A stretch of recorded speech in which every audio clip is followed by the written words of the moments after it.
Hey, what's up, ladies and gentlemen? I'm Ignace Aleya, and in today's video, I'm going to be showing you something super simple yet super useful, and that's how to match your song length to your exact video length. I actually used this technique when remixing the Terminator Dark Fate trailer for the Adobe contest, and I wanted to go for a trailer around 1 minute and 15 seconds. Finding a song for that exact timing is super hard, so I had to match my song length to my video length. And that's what I'm going to be showing you in today's video. So without further ado, let's get started. Alright, so here we are in Adobe Premiere Pro. As you can see, I have my edit right here. Let's say that I wanted to use this music track here. I will bring that in and you will notice that it's too long. So if I'm going to trim that and then go for effect, and then we can use like an audio transition, crossfade, and maybe an exponential fade, and we would drag that onto our clip, but that would be so unprofessional and it wouldn't sound good. So something else that we should do is actually select our clip, right-click, and edit this clip in Adobe Audition.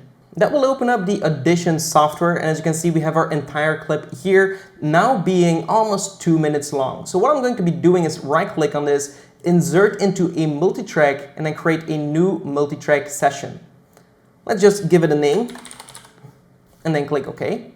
And here what we want to do is select this clip, go to Clip, Remix, enable remix, and that's going to analyze this entire audio track. Just let Adobe Audition do its thing, and voila, we have it here.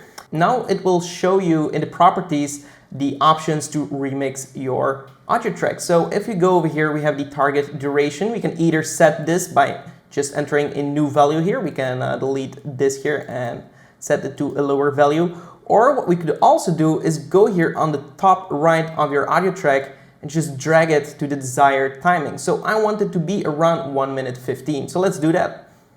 Okay, so I dragged it to 1 minute 15, but it's not exactly 1 minute 15.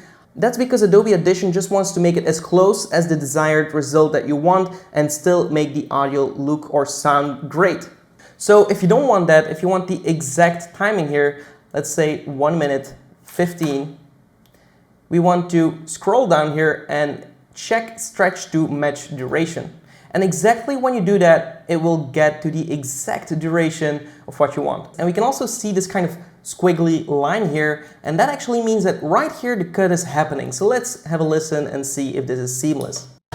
You can literally not hear any difference. So now all you want to do is go for File, export this video file, multitracks mixdown, entire session, find the location you want to save it to, and just save and click OK. Let's go back to Premiere Pro, and then we have to import this clip right here. So let's open that up and now drag it underneath our video track. We can see the original length here, which was almost 2 minutes, and then right here we have the exact timing of 1 minute 15, which is great. So we can delete this and we have our trailer audio. Alright, so that's it for this video. I hope you find it useful, and until next time, take care and goodbye.